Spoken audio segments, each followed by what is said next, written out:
It's Monday, and that so happens to be the day that I like to talk about monsters. Hello, and welcome to Monster Mondays. I am Geoff Arbuckle, co-host of the podcast Film Seizure, that you can catch each Wednesday at filmseizure.com or at a number of podcast providers online. We close things out for the Daimajin trilogy from Daiei Film with 1966's Daimajin Strikes Again. Daiei has kind of an interesting history. They operated for 60 years from 1942 to 2002, when it went defunct shortly after being sold to Kadokawa Shoten Publishing. However, Daiei nearly went under much earlier. They had to declare bankruptcy at the end of 1971. It took a couple of years, but by the mid-70s, they had returned after being saved by members of the filmmaking unions. While they were financially in trouble by the end of the 60s, mostly due to wasteful spending and over-budgeting movies, it wasn't without studio head Masaichi Nagata doing a lot with their best years. Once Nagata took over the studio in 1947, he produced some pretty significant movies. In 1950, Daiei released Kurosawa's Rashomon, the first Japanese film to win an International Film Prize by winning the Grand Prize at the Venice Film Festival. In 1953, Daiei produced and released the first color Japanese film to be shown outside of the country with Gate of Hell. It won an honorary Oscar for Best Foreign Language Film as well as the Palme d'Or at Cannes. A ton of films in the 50s produced by Daiei would become rather significant in Japanese cinema. Come the 60s, Daiei started producing series that had popularity and were able to be sold outside the country as well. Of course, we're talking about the Daimajin trilogy now, and I still say that the first film of the series, Daimajin, is as good as, and possibly better than, most of Toho's Godzilla films. There's a weight and a folklore to that first film that I think really kind of makes it something special. We've also talked about their Yokai Monsters trilogy that started shortly after this trilogy came to a close. The Yokai Monster movies have proven to be quite interesting as they feature creatures that are kind of kid-friendly with their crazy designs. I mean, one of them's a freaking umbrella. Yet they also have incredibly creepy monsters that should scare children. And I'm betting that a lot of kids in Japan grew up on those movies for those exact reasons. Kid-friendly good monsters and utterly pants-crappingly scary ones too. Also, Daiei made the very popular Zatoichi films too. Of course, without a doubt, Gamera is the figurehead of Daiei movie series leads. While obviously riding the coattails of rival studio Toho's popular Godzilla character, Gamera is still a character that easily sold here in America for TV showings and VHS releases through the 80s and 90s. But by the 90s, Daiei returned to some prominence with a bunch of anime releases, but also a very well-reviewed romantic comedy called Shall We Dance, which, while not representing Japan for consideration for the foreign language Oscar, won an astonishing 14 Japanese Academy Awards, including Best Film. Later, in 2004, an American remake starring Richard Gere, Jennifer Lopez, and Susan Sarandon was released by Miramax. While the film did pull in a pretty decent international haul, it was really nowhere near as well appreciated as the original Japanese version. A couple of years after that, yet another remake was made by Egyptian filmmakers called Let's Dance. In the end, Daiei may no longer be a studio, but their films are still being enjoyed to this day, and with a new iteration of Gamera coming soon to Netflix, it's likely not going to be forgotten anytime soon either. One last interesting note about Daiei as a company before we get into talking about this Daimajin film in particular. Like many film studios of their time, Daiei owned and operated a professional baseball team originally named the Daiei Stars, and they played from 1946 to 1957 when they merged with another team to become the Daiei Unions. They only had 3 winning seasons and never really finished better than third place. However, that baseball team is still kind of around to this day. In 1950, in the first year of the Pacific League, a team was formed called the Daimajin Orions, and they would win the very first Japan series that year. In 1958, the Daiei Unions merged with the Orions and became the Daimei Orions. After many years and a few different names, the team eventually moved to Chiba City, where they are now known as the Chiba Lotte Marines. The franchise as a whole have won 4 Japan series, so they're a pretty popular team. But enough about that. Let's get back to the Daimajin movie. And one thing that I should note, I have been referring to this as Daimajin Strikes Again, as that is what Wikipedia titled this third entry. I believe that's probably an original title for this movie when it was released in late 1966 in Japan. However, the movie eventually made its way to the United States, where it received the international title of The Return of the Majin. The beautiful box set from Arrow Video that I've been watching these movies through have referred to it as The Wrath of Daimajin. So anyway, regardless, if you want to call it Daimajin Strikes Again, or The Return of the Majin, or The Wrath of Daimajin, the film begins with a small village in the mountains being destroyed by what appears to be a natural disaster. And what's revealed, though, is that it seems as though Daimajin is returning. The villagers believe that this is some sort of a curse from Daimajin because, for whatever reason, he is angry with them. Now, it doesn't really say exactly how long later, but sometime later, another village is going about their day preparing for the soon-to-arrive winter. A member of this village returns, appears kind of injured or beaten and exhausted, and he reveals that an evil lord has taken several members of this village and used them in a labor camp to build a giant structure within the valley. This returning villager has reported all of this to their lord, but there's really little that can be done. The labor camp is situated in a way that basically if anybody tries to go into it and winter hits, they'll be trapped there. It might be possible to get to the evil lord's labor camp sooner, but if they do try that, they have to pass through the Daimajin's mountain where the stone god is positioned. Some of the children of the taken men decide that they have to do something, so they plan to make the incredibly dangerous trip to a place that's called Hell's Valley, where that labor camp is and where it's keeping the men from the village. And speaking of the labor camp, word got back to the woodsmen from the village who got free. And this gives some of the forced labor hope that someone will soon come and save them. But it also gives the men of evil Lord Arakawa a lot of nervousness, because Arakawa will be quite mad if they lose some of his workers. Now, the kids trekking through and toward the valley come across an old lady who warns the kids about going through Daimajin's mountain. She basically shoos off the kids, but they hide and wait just long enough for her to leave before continuing their journey. However, it should not be understated that, yes, this journey is grueling and dangerous. The children have to essentially climb a mountain to get to their destination, and after a rock slide, the kids are knocked off the mountain and nearly get killed, basically on their first or second day on this trek. But they do succeed in getting to the Daimajin's mountain, and the kids all pray to the stone edifice, which appears to be kind of okay with allowing them to pass.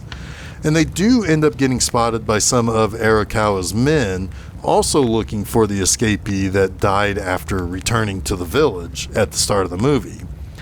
The kids slip the evil Lord Samurai and discover a path that they can pretty much take that's pretty easily lead to where they're headed.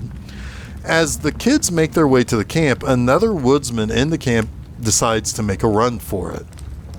He's captured and made an example of by being tossed into a boiling hot sulfur pit.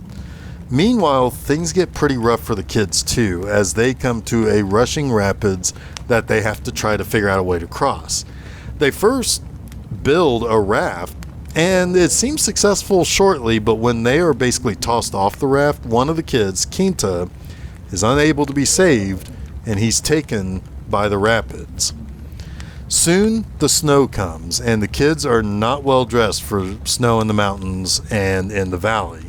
They're basically freezing to death, and as Arakawa's samurai attempt to capture the freezing kids, a hawk that has been following the kids throughout this journey and is said to be kind of a I don't know, like a harbinger or like in the employ of the Daimajin,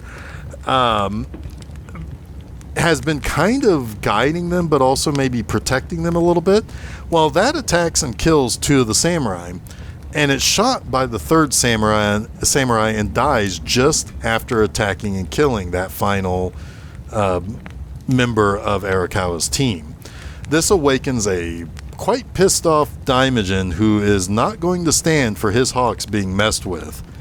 The main protagonist kid, Tsuruchiki, respectfully buries the hawk, and then he pleads to Daimajin, and he tells the mountain god that they had to cross the mountain to save their people.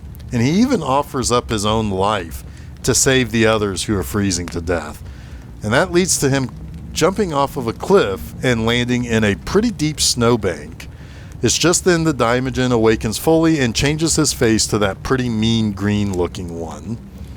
Daimajin glows and ends up vanishing, and he re-emerges from the deep snowbank where Tsuruchiki fell into and basically retrieves the kid, saving his life. And just as Arakawa is about to throw all of his laborers into the sulfur pit for refusing to give him a shortcut to get to their village, Daimajin arrives to destroy Arakawa and his men.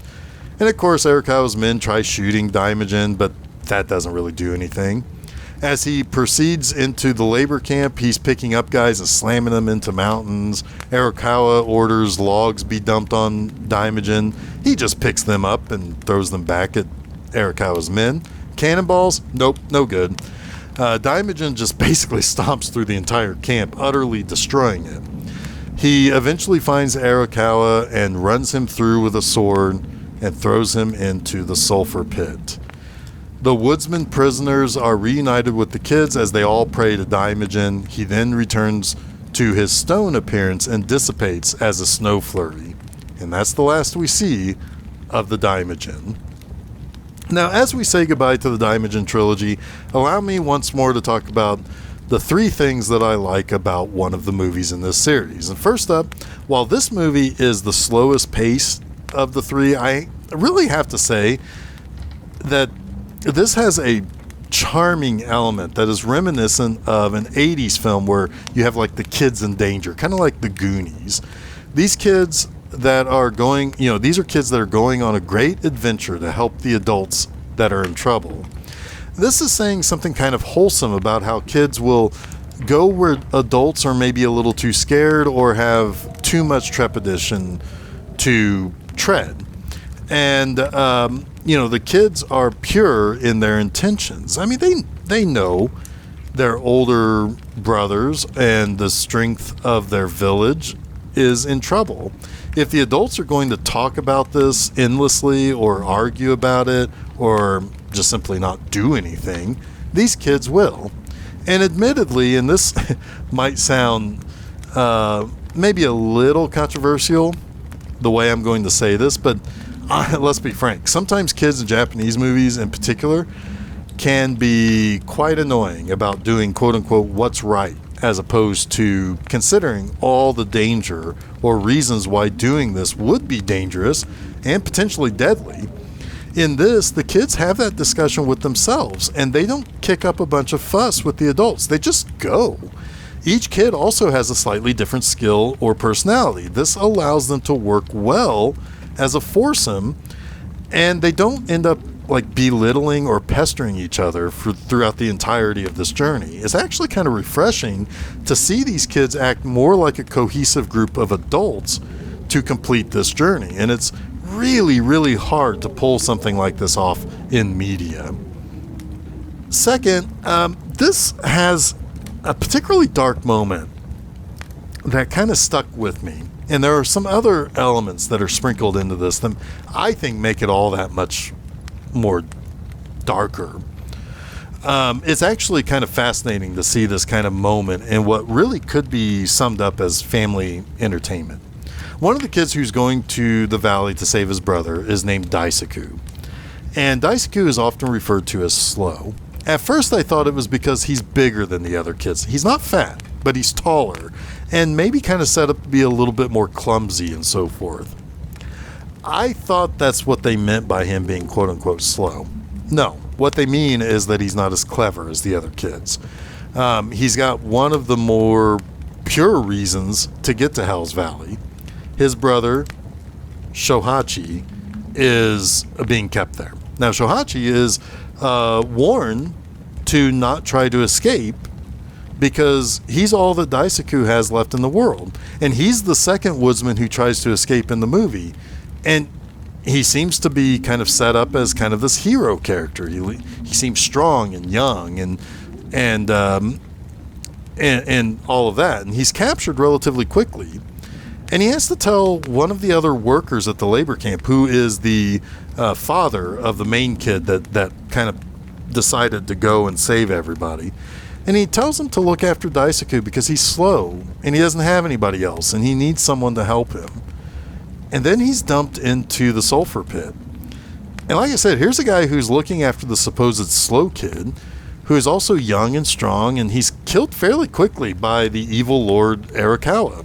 It's surprisingly dark and kind of a gut punch, but really appropriately ups the ante.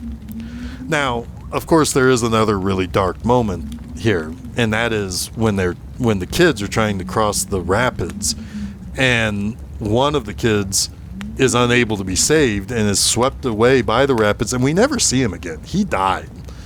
I mean, this movie isn't just a bunch of kids saving the day. Their relatives are dying. They're being taken by rapids. They're freezing to death. It's kind of fascinating that it decides to go this path. For my final like, I find it kind of interesting that this movie ends up with some connections to the two most recent episodes of Monster Mondays and the movie and show covered within. First up, much like with Ebra, Horror of the Deep, Daimajin Strikes Again, or the Wrath of Daimajin, has a group of bad guys who has a labor camp to produce something yellow. It was never quite said what the yellow stuff was in Ebra, but here it's sulfur. In Ebra, it was used to keep the sea monster away. In this, the yellow stuff, I think, was being used for gunpowder and explosives, basically arming this evil lord's army. Also, our hero creature rampages through the base and camp to destroy the bad guy's stuff.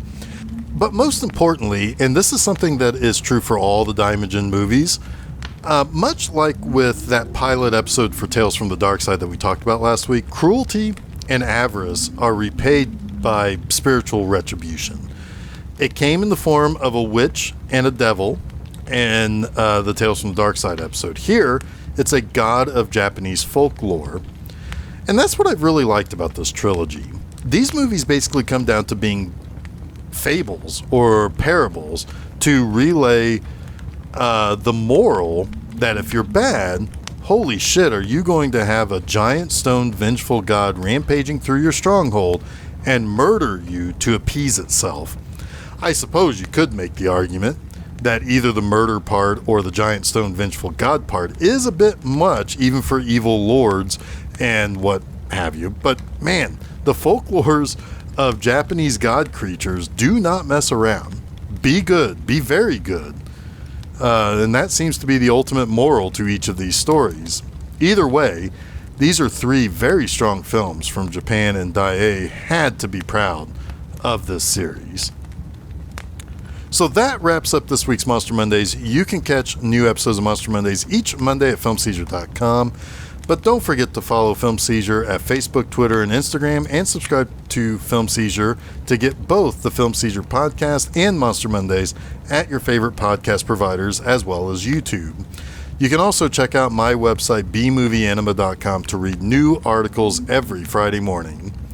Next time, we're going to spend July watching some TV, and what better way to start that by checking in on the next couple of episodes of Ultra Q. Until next week, stay spooky.